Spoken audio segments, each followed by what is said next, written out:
We are a similar size, and I was a viciously mediocre, undersized linebacker back in the day. And I think because I think one of the great things that happened to me was I didn't peak early. I mean, you as an athlete, you were probably undefeated for years. I was very defeated. I was so defeated that it was pathetic, so that I needed to win.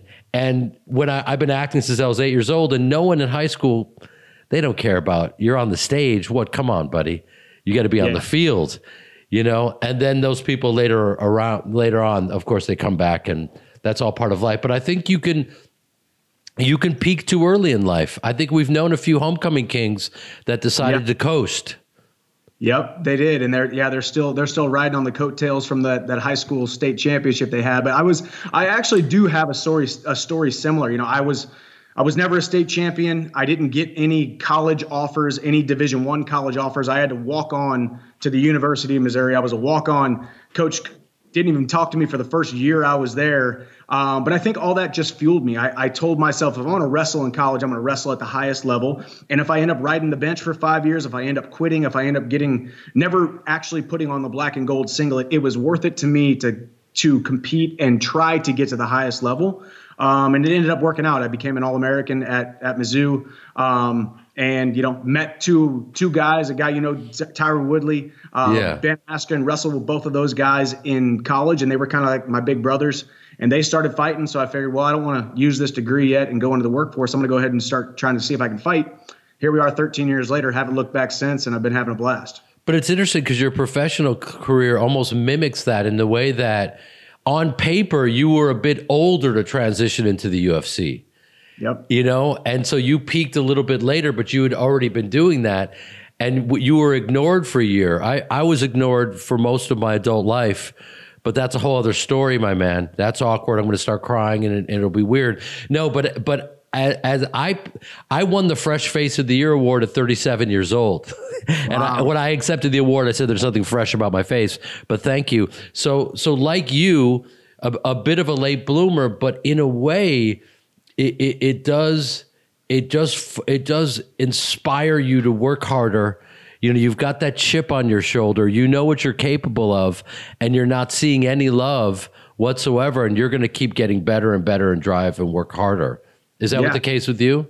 Absolutely. Yeah. You're really you're laying a foundation, you know, and you talk about being the fresh face at 37. I was a fresh face coming into the UFC, to the mainstream at almost 35 years old. I think there's still people right now who are going to listen to this, and they're going to be baffled when they look up my Wikipedia page. And I turned 36 years old next month. And people think I'm new. I'm a fresh face. I'm this young guy. I got a decade ahead of me. Now your face isn't that fresh, brother. I gotta break it to you. Exactly. It's got a couple scars on it, but the scars remind everybody that you're still here, that you're still working, you're still laying that foundation. You know, but I think the hard work always eventually pays off. You just still have to be standing there at 37 years old. You still have to be standing there at 35 years old whenever the hard work finally does pay off. And I think that's, you know, that chemistry, or the same kind of story that we have in our backgrounds, that, you know, we've been here for a really long time. It may have taken a little bit longer, but I would rather be a guy who gets ignored for a decade and then shows up and makes a huge impact than a guy who's a flash in the pan and had a couple 15 minutes of fame and then we haven't heard from him since. So I've been very happy with my career, and it's been a blast thus far.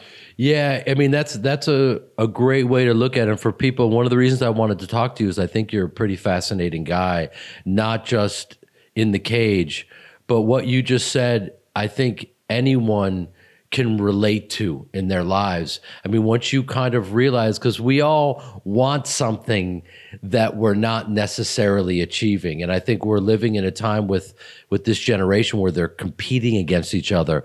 And you know, you can see in real time how someone's doing, and they'll figure out any way to hack into that system and jump the line. And I sound like an old dude saying, like, you know, you got to pay your dues and all that shit. But the reality is, you're an example of someone that had to embrace the fact that you might not have been where you wanted to be. And you have to be okay and trust the process, which a lot of people aren't okay with right now. I have people coming up to me all the time saying, how do I blow up? I'm an actor and I need to blow up. And I'm like, brother, you're not going to like to hear what I'm going to say. You got to take every gig out there, take a short film, do anything to be around that energy and just learn from people. Your time will come, your moment will come. And like Shakespeare says, the readiness is all. If you're ready, you'll be good. Trust me, you're going to be good. But if you blow up before you're ready, that's going to be even tougher. And and it could just get rough and then it could just go away. You know what I mean? And and so you're kind of an example of like having to trust the process and be okay with wherever you're at. Yeah, and it is a scary trap that the younger generations are going to find themselves in. I mean, not only is everything on social media, on the internet, we can see people's successes and failures real time. But even like you talked about that young actor, hey, how do I blow up? I've been doing nothing but grinding. Well, how long have you been grinding?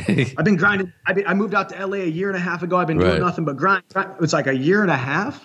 Yeah. People's perception of how long it takes to be successful has continued to get shorter and shorter and shorter because rightfully so.